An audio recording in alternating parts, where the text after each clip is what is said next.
장한별의 비중이 줄었다는 말이 나오기 시작했습니다.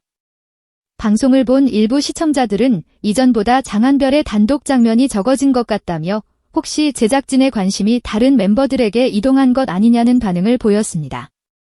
특히 장한별이 강한 무대를 보여주며 확실한 존재감을 만들어 왔던 만큼 화면에 등장하는 시간이 조금만 줄어도 그 변화는 훨씬 크게 느껴질 수밖에 없습니다.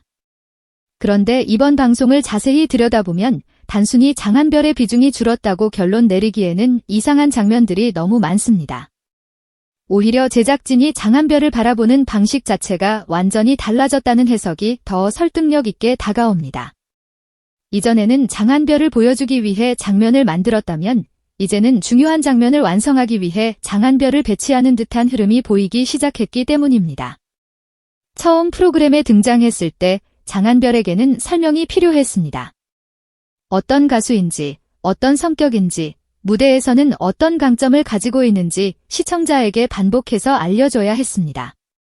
그래서 인터뷰가 필요했고, 리액션이 필요했고, 무대 전후의 이야기가 필요했습니다. 새로운 출연자에게 방송 분량은 곧 설명서와도 같습니다.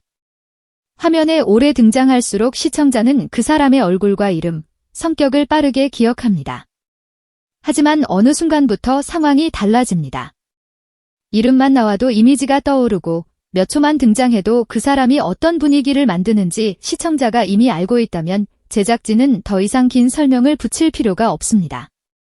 장한별이 지금 바로 그 단계에 들어선 것 아니냐는 이야기가 나오는 이유입니다. 이번 방송에서 장한별이 모든 장면의 중심에 있지는 않았습니다. 성리나 하루를 비롯해 다른 멤버들에게도 새로운 장면과 무대가 주어졌고 카메라 역시 여러 사람에게 고르게 시선을 돌리는 모습이 보였습니다. 겉으로만 보면 분명 장한별의 비중이 줄어든 것처럼 느껴질 수 있습니다. 하지만 여기서 중요한 질문이 생깁니다. 제작진은 왜 이미 반응이 검증된 장한별의 화면을 줄이면서까지 다른 멤버들에게 시간을 사용했을까요? 장한별의 경쟁력이 약해졌기 때문일까요? 아니면 정반대로 장한별은 이제 굳이 긴 시간을 들여 설명하지 않아도 되는 안전한 카드라고 판단했기 때문일까요?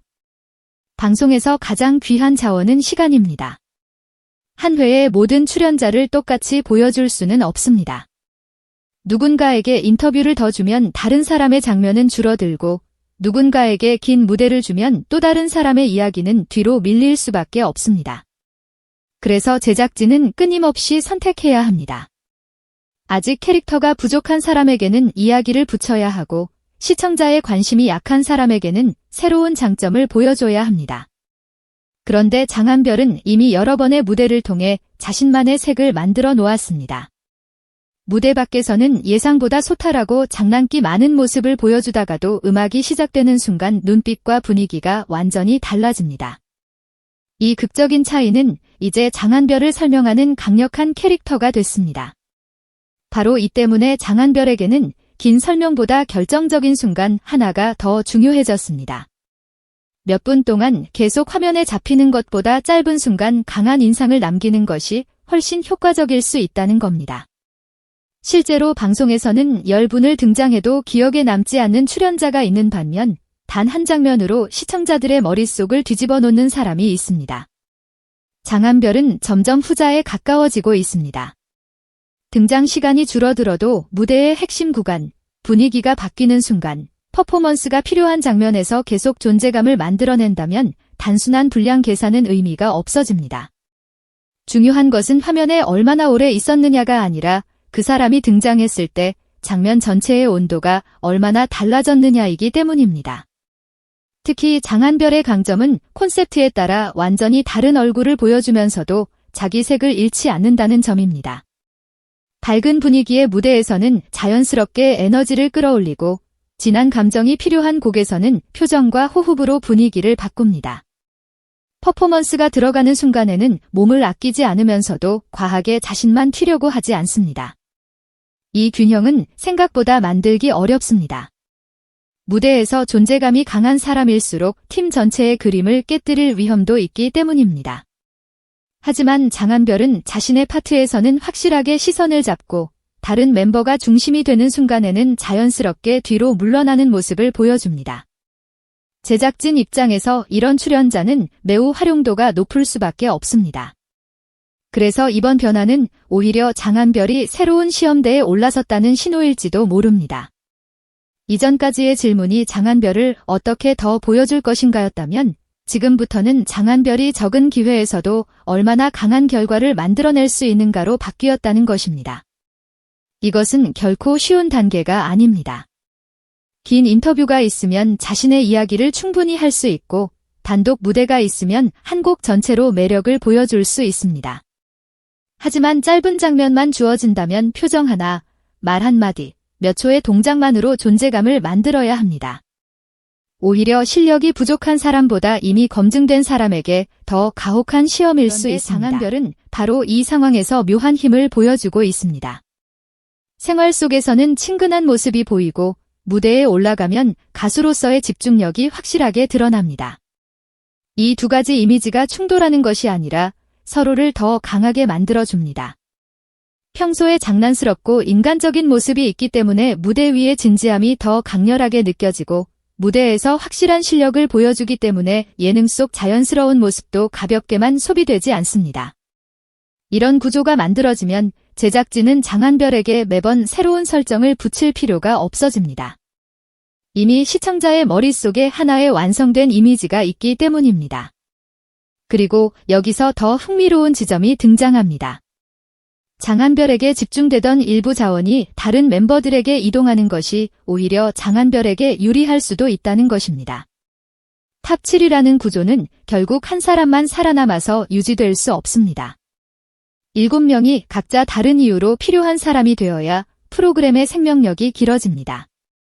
장한별 혼자 모든 중요한 무대를 가져가고 모든 화제를 독점한다면 단기적으로는 폭발적인 반응이 나올 수 있습니다.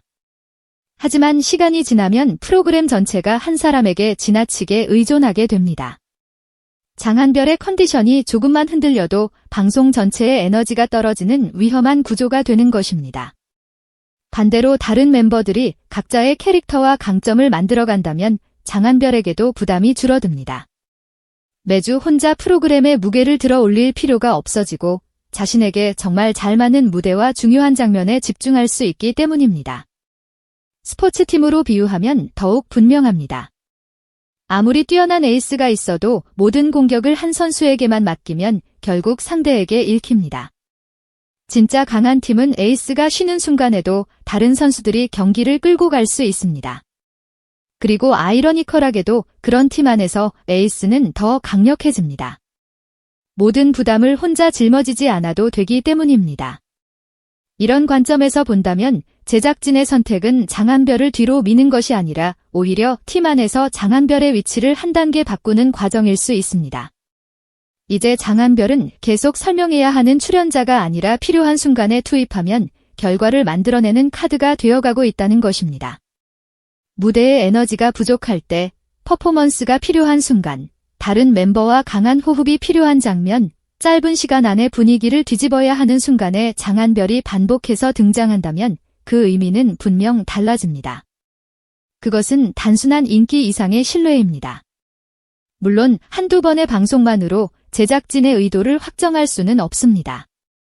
실제 편집은 수많은 변수에 따라 달라질 수 있고 회차별 콘셉트나 선곡에 따라서도 출연자의 분량은 크게 변합니다. 하지만 앞으로 확인할 수 있는 신호는 분명합니다.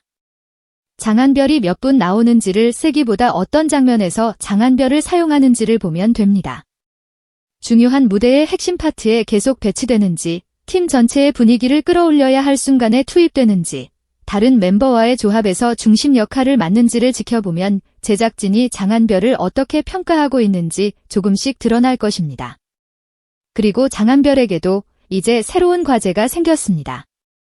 단순히 잘하는 가수가 아니라 장한별이 들어가면 무대가 살아난다는 평가를 만들어야 합니다. 자기 파트에서만 빛나는 사람이 아니라 다른 멤버의 장점을 살려주면서도 자신의 색을 잃지 않는 사람이 되어야 합니다. 이것이 가능해지는 순간 센터에 몇 번 섰는지, 단독 무대가 몇 번이었는지는 생각보다 중요하지 않게 됩니다. 제작진이 중요한 순간마다 떠올리는 이름이 되는 것, 그것이 프로그램 안에서 가장 강력한 위치 중 하나이기 때문입니다. 그래서 이번 장안별 비중 축소 논란을 단순한 후퇴로 보기에는 아직 너무 이릅니다. 오히려 방송 전체를 다시 보면 정반대의 해석이 가능합니다.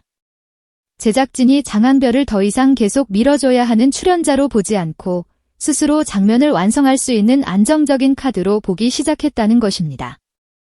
화면에 오래 나오지 않아도 이름이 남고 짧은 순간에도 무대의 온도를 바꾸고 팀 속에서도 자신의 색을 잃지 않는다면 그것은 분량 이상의 경쟁력입니다. 결국 앞으로 장안별에게 정말 중요한 것은 더 많은 장면이 아닐지도 모릅니다. 더 결정적인 장면입니다. 10번 등장해서 평범하게 지나가는 것보다 3번 등장해 모두의 기억을 가져가는 것이 훨씬 강합니다. 그리고 제작진이 계속 그런 순간에 장안별을 선택한다면 이번 논란의 의미는 완전히 달라질 수 있습니다. 장안별이 밀려난 것이 아니라 오히려 굳이 밀지 않아도 되는 위치까지 올라섰다는 신호일 수 있기 때문입니다. 과연 다음 방송에서도 장안별의 분량은 줄어든 것처럼 보이면서 결정적인 순간마다 그의 이름이 등장하게 될까요? 만약 그런 흐름이 반복된다면 지금 우리가 보고 있는 것은 단순한 편집 변화가 아닐지도 모릅니다. 장안별이라는 가수가 프로그램 안에서 어떤 위치로 이동하고 있는지 보여주는 아주 중요한 전환점일 수 있습니다. 이제 시청자들이 봐야 할 것은 장안별이 몇 초 나왔느냐가 아닙니다. 제작진이 가장 중요한 순간에 누구를 선택했느냐입니다. 그리고 그 선택의 끝에 계속 장안별이 서 있다면 이야기는 이제부터가 진짜 시작일지도 모릅니다.